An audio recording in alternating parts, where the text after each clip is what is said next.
नमस्कार दर्शक बंधु आपणकर जदि वृष राशि होइथाए तेबे एही भिडियोटी को निश्चित भाव शेष पर्यंत देखंतु एवं आपणकर व्यस्त बहुल समय मध्यरु मात्र 10 मिनिट समय आपण निज पाई दियंतु एवं निज भविष्यत विषय रे जानंतु।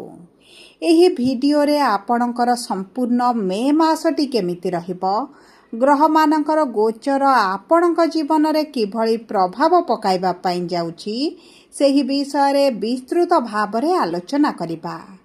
कारण देखंतु एही मे मासरे 4टी शुभ ग्रह प्रमुख ग्रहंकर परिवर्तन हेबा पाई जाउछि। 11 मे रे मंगल चलन करिबे मेष राशि को बा आपणकर द्वादश भाव को। 14 मे रे शुक्र गोचर करिबे धनर भाव को बा मिथुन राशि को। 15 मे रे सूर्य एवं बुध उभय गोचर करिबे वृष राशि को बा आपणक राशि को। आपणकर लग्नर भाव रे विराजमान करी बुधादित्य राजयोग बनाइबे एवं एही राजयोग कारणरू आपणकर भाग्य देव आपणकर साथ एवं पुणी थरे आपणक जीवन रे खुशी फेरिबा पाई जाउछि। कारण एही मे मासरे आपणक राशि रे एही राजयोगटी बा शुक्रंकर धनर भाव को गोचर हेबाटी आपणक आर्थिक स्थिति रे बड़ परिवर्तन आनिबे, जहा द्वारा आपणकर किछि ना किछि अभिलाष पूरण हेबो एवं अनेक गुड़िए दिगरु आपणको लाभ प्राप्ति हेबा पाई जाउछि। तेबे एबे आसंतु जानिपा एही मे मासर केबे ठारू केउ क्षेत्र गुड़िकरे एवं की प्रकार परिवर्तन हेबा पाई जाउछि एवं सबुठारू मुख्य कथा हेउछि कौन रहिछि प्रतिकार जहा आपणकर अशुभत्व को दूर करिबो एवं शुभाशुभ फल को वृद्धि करिबो। एही वीडियो माध्यम रे आपणको जणाइबी। किंतु भिडियोटी आरंभ करिबा पूर्वरु जदि आपणकर भी वृष राशि होइथाए एवं आपण भी ईश्वर को आंतरिक भक्ति एवं विश्वास करंती तेबे भिडियोटी को लाइक करंतु। कमेंट बॉक्स रे जय जगन्नाथ जय मां लक्ष्मी अवश्य लिखि दियंतु। ता सहित आम सह जोगाजोग करिबा पई भिडियोर मध्य भाग रे एक व्हाट्सएप नंबर टिए दिया जाइछि।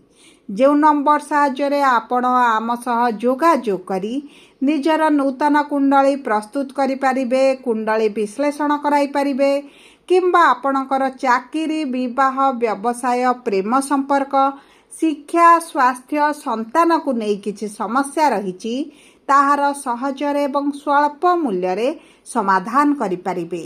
सेतिपाई आपण आम सह वीडियोर शेष पर्यंत जोड़ी होई रुहंतु एवं व्हाट्सएप नंबर माध्यम रे आम सह जोगाजोग करी खूब कम मूल्य रे आपणक समस्यार समाधान करंतु। एबे आसंतु कार्यक्रमटी को आग को बढ़ाइबा एवं नक्षत्र अनुजाई आपणक जीवन रे ही मे मासरे शुभ घटना घटिबो ना अशुभ घटना घटिबो सेही विषय रे विस्तृत भाव रे आलोचना करिबा। देखंतु वृष राशि र 3टी नक्षत्र रहिछि। कृतिका वृष बा 3/2 वृष राशि, रोहिणी वृष बा 4/2 वृष राशि एवं मृगशिरा वृष बा 5/2 वृष राशि। तेबे सर्वप्रथम जानिबा कृतिका वृष राशि र व्यक्ति विशेषक जीवन रे एही मे मास ठारू किभଳି परिवर्तन आसीबो। देखंतु आपण माने रवि अंशरे बा रवि महादशा रे जन्म ग्रहण करिसंती एवं आपणकर नक्षत्राधिपति हेउचंती रवि बा सूर्य विराजमान करिसंती आपणकर द्वादश भाव रे, जेउ कारणरू खर्चटी वृद्धि हेउची। आपणकर मेडिकल रे मध्य बहुत गुडी अर्थ खर्च हे जाउची। देखंतु सूर्य 15 तारिख दिन आपणकर राशि को गोचर करी आपणकर प्रथम गृह रे लग्नर भाव रे बुधादित्य राजयोग बनाइबे, जेउ कारणरू आपण जदि सरकारी चाकरी पय प्रिपरेशन हेउछंती किंबा एही 15 तारिख पर ठारू किछि एग्जाम इंटरव्यू परीक्षा गुडी रहिछि तेबे आपणको उत्तम फल प्राप्ति हेबो। रोग प्रतिरोधक शक्ति वृद्धि पाइबा कारणरू आपणक स्वास्थ्य समस्या मध्य दूर हेबो। ପୂର୍ବରୁ ଯଦି କିଛିଟା ସ୍ୱାସ୍ଥ୍ୟଗତ ସମସ୍ୟା ରହିଥିଲା ତେବେ ସେଥିରେ ମଧ୍ୟ ଆପଣ କମି ଦେଖିବେ ଏବଂ ତା ସହିତ ଆପଣଙ୍କର ଯେଉଁ ଅତ୍ୟଧିକ ଅର୍ଥ ଖର୍ଚ୍ଚ ବୃଦ୍ଧି ଘଟିଛି ସେଥିରେ ରୋକ ଲାଗିବ। ଶୁକ୍ର ଆପଣଙ୍କର ଧନର ଭାବକୁ ଗୋଚର କରିବେ ମାନେ ଆପଣଙ୍କର ଧନ ଲକ୍ଷ୍ମୀରେ ବୃଦ୍ଧି ଘଟିବ। ଅର୍ଥ ସଞ୍ଚୟ କରିବେ, ବିଭିନ୍ନ ଦିଗରୁ ଅର୍ଥ ଲାଭ ହୋଇଯିବ। ଅର୍ଥ ଯଦି କେଉଁଠି ଫସିକି ରହିଛି ତାହା ଆପଣଙ୍କୁ ପ୍ରାପ୍ତ ହେବ। ଜମି ଭୂମି ଯାନ ବାହନ ଯଦି କ୍ରୟ କରିବା ପାଇଁ ଚାହୁଁଛନ୍ତି ତେବେ ଉତ୍ତମ ଫଳ ଆପଣଙ୍କୁ ପ୍ରାପ୍ତ ହେବ। ଏବେ ଆସନ୍ତୁ ଜାଣିବା ରୋହିଣୀ ବୃଷ ରାଶିର ବ୍ୟକ୍ତି ବା 4/2 ବୃଷ ରାଶିର ବ୍ୟକ୍ତି ବିଶେଷମାନଙ୍କର ସମ୍ପୂର୍ଣ୍ଣ ମେ ମାସଟି କେମିତି ରହିବ। ଦେଖନ୍ତୁ, ଆପଣମାନେ ଚନ୍ଦ୍ର ଅଂଶରେ ବା ଚନ୍ଦ୍ର ମହାଦଶାରେ ଜନ୍ମଗ୍ରହଣ କରିଛନ୍ତି, ଯେଉଁ କାରଣରୁ ଆପଣଙ୍କର ଚନ୍ଦ୍ର ହେଉଛନ୍ତି ନକ୍ଷତ୍ରାଧିପତି ଏବଂ ଚନ୍ଦ୍ର 2.5 ଦିନରେ ଥରେ ନିଜର ରାଶି ପରିବର୍ତ୍ତନ କରିଥାନ୍ତି। କିନ୍ତୁ ଆପଣଙ୍କ ରାଶିର ସ୍ୱାମୀ ଶୁକ୍ର ଯେହେତୁ ଧନର ଭାବରେ ରହିବେ, ଆପଣଙ୍କ ଆର୍ଥିକ କ୍ଷେତ୍ରରେ ମଜବୁତି ଆସିବ। ଯଦି ଆପଣଙ୍କର ଲୋନ୍ କରଜ ବୃଦ୍ଧି ଘଟିଛି ତେବେ ମଧ୍ୟ ସେଥିରେ କେତେକାଂଶରେ ଆପଣଙ୍କୁ ଉପଶମ ପ୍ରାପ୍ତ ହେବ। ଆପଣଙ୍କର ଅଚାନକ ଧନ ଲାଭ ହୋଇପାରେ। ଦେଖନ୍ତୁ, ଗୁରୁ ଶୁକ୍ର ଏକତ୍ର ଧନର ଭାବରେ ବିରାଜମାନ କରିବା କାରଣରୁ ଆପଣଙ୍କର ଆର୍ଥିକ କ୍ଷେତ୍ରରେ ମଜବୁତି ଆସିବ, ରୋଜଗାରରେ ବୃଦ୍ଧି ଘଟିବ। ଯେଉଁ ବ୍ୟକ୍ତିମାନେ ପ୍ରମୋସନର ଅପେକ୍ଷାରେ ରହିଥିଲେ, ଟ୍ରାନ୍ସଫର ଅପେକ୍ଷାରେ ଚାହିଁ ରହିଥିଲେ, ସେମାନଙ୍କର କର୍ମକ୍ଷେତ୍ରରେ ଶୁଭ ଖବର ସେମାନଙ୍କୁ ପ୍ରାପ୍ତ ହେବ। ଦରମା ବୃଦ୍ଧି ହେବାର ଶୁଭ ଖବର ପ୍ରାପ୍ତ ହେବା ସହିତ ଯେଉଁ ବ୍ୟକ୍ତିମାନେ ଚାକିରିର ସନ୍ଧାନରେ ରହିଛନ୍ତି କିମ୍ବା ନୂତନ ବ୍ୟବସାୟ ଆରମ୍ଭ କରିବା ପାଇଁ ଚାହୁଁଛନ୍ତି, ଆପଣମାନଙ୍କ ପାଇଁ 11 ମେ ପରଠାରୁ ଅତ୍ୟନ୍ତ ଶୁଭଦାୟକ ସମୟ ରହିଛି।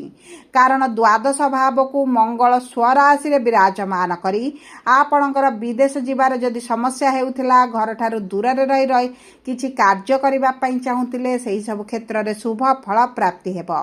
ଯଦି ଆପଣ ଏକ୍ସପୋର୍ଟ ଇମ୍ପୋର୍ଟରେ କାର୍ଯ୍ୟ କରୁଛନ୍ତି, ଟ୍ରାନ୍ସପୋର୍ଟରେ ଅଛନ୍ତି, ବୈଦେଶିକ ମୁଦ୍ରା ରୋଜଗାର କରୁଛନ୍ତି, ରୋଜଗାରରେ ଆପଣଙ୍କର ବଢ଼ତି ହେବ।